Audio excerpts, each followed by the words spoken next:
আচ্ছা সিপিইউর আশেপাশে একটা লাইন থাকবে যেটার নাম হচ্ছে পিএস হোল্ড। কত কি নাম? PS hold. কত নাম? পিএস হোল্ড না? আচ্ছা দেখি পিএস হোল্ড পাওয়া যায় কিনা।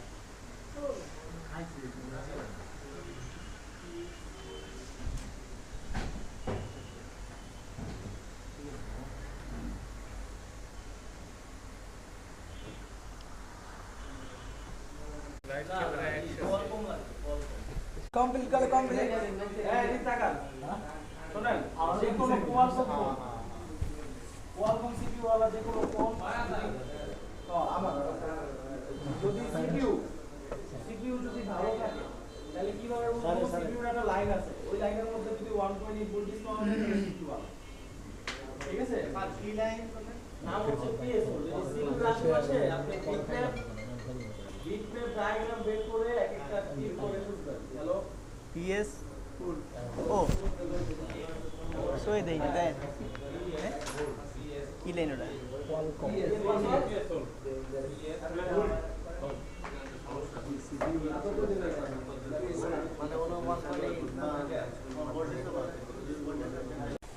কোনটা আপনি দেখতেছেন যে সিপিইউ রিমুভ করতে হবে নাকি?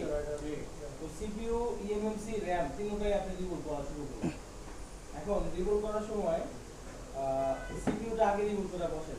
এখন সিপিইউটা এক্স্যাক্টলি পারফেক্ট ভাবে এটা বসছে কিনা এটা বোঝার তো উপায় আছে নাকি? এর উপায় হচ্ছে নাকি এটা যতটুকু বলতেছি এর বাইরে যাওয়া যাবে না। ঠিক আছে? মূলত আমরা যে কোনো ফোনে ধরেন আপনি Poco X3 Pro CPU remove করবেন। তো পোকো X3 Pro হচ্ছে সিপিইউ আর র‍্যাম হচ্ছে একসাথে ডাবল ডাটা। তো সিপিইউ এবং এই র‍্যাম খোলার পর রিবোলিং করে যখন শুধু সিপিইউটা আগে লাগাইবেন তারপরে তো উপরে আবার র‍্যাম নিতে লাগাইতে হবে নাকি? সিপিইউ লাগানোর পর সিপিইউটা ঠিকভাবে লাগছে কিনা এটা আমাদের কি করতে হয় দেখতে হবে। চেক করার নিয়ম হচ্ছে আপনি টেস্ট পয়েন্ট ধইরা ইউএসবি লাগাইবেন। দেখবেন কম্পিউটারের মধ্যে যদি ইউএসবি পায় তার মানে ভালো। ঠিক আছে? যেমন আমি একটু দেখাই।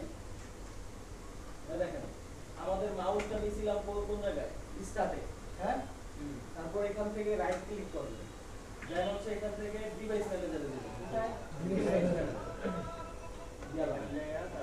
তারপর এখান থেকে কোডে ক্লিক করবেন। কোডে কোন জায়গায় কোড। আচ্ছা এখানে যদি কোয়ালকম শো করে সিপিইউ লাগানোর পর যদি ইউএসবি লাগায় যদি কোয়ালকম শো করে তার মানে সিপিইউ লাগানো পারফেক্ট আছে। আর সিপিইউ কি রেড হয় না। কোয়ালকম পাইছে মানে সিপিইউ অবশ্যই ভালো। ঠিক আছে? স্যার আবার একটু বলে ধরেন একটা ফোনের সিপিইউ র‍্যাম ইএমএমসি তিনটা একসাথে রিমুভ করা হলো। তিনটা একসাথে খুলছে। এখন সিপিইউটা আগে লাগাইছে।